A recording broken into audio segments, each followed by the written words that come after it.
ফুল।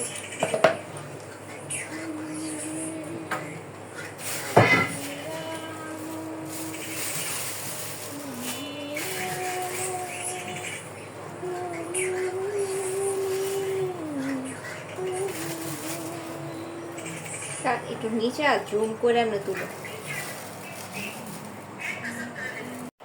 Hello বন্ধুরা, কেমন আছেন সবাই? আশা করি ভালো আছেন। আর এই ভিডিওটা ছিল জন্মাষ্টমী দিনের একটি ভিডিও। তো আমি কিন্তু আপনাদের ভাইয়াকে বলছিলাম যে ভালো করে ভিডিওটা করো। সে আবার ভিডিও ভালো মতো করতে পারলেও মানে ব্লগিং এর জন্য ভিডিওগুলা কিন্তু ভালো করে করতে পারে না। আর সেই দিন আমি খুব সামান্যভাবেই ভোগের আয়োজন করেছিলাম, ঘরে যতটুকু করতে পেরেছিলাম। যেমন লুচি ছিল, সুজি ছিল, সাথে ছিল মালপা। জন্মাষ্টমীতে মালপা না হলে কি হয়?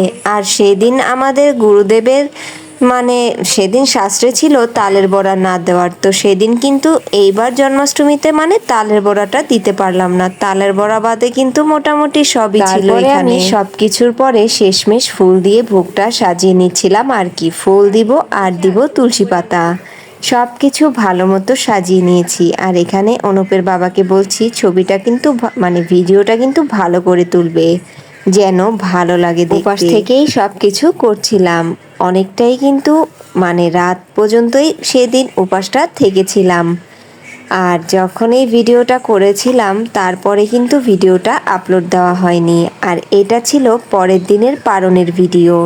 পারণেতে ছিল খিচুড়ি, সবজি আর ভাজি, আর সাথে ছিল কিছু ফল। পারণের সময়টা যেহেতু খুবই কম ছিল, তো তাড়াতাড়ি করে যা পেরেছি তাই ভোগে দিয়েছি। করেছিলাম একটু মিষ্টান্ন।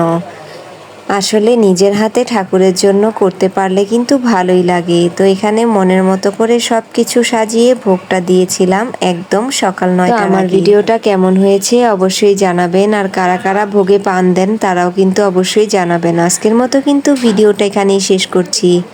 ভিডিওটা ভালো লাগলে অবশ্যই একটি কমেন্ট করে জানিয়ে দিবেন। Tata, bye bye.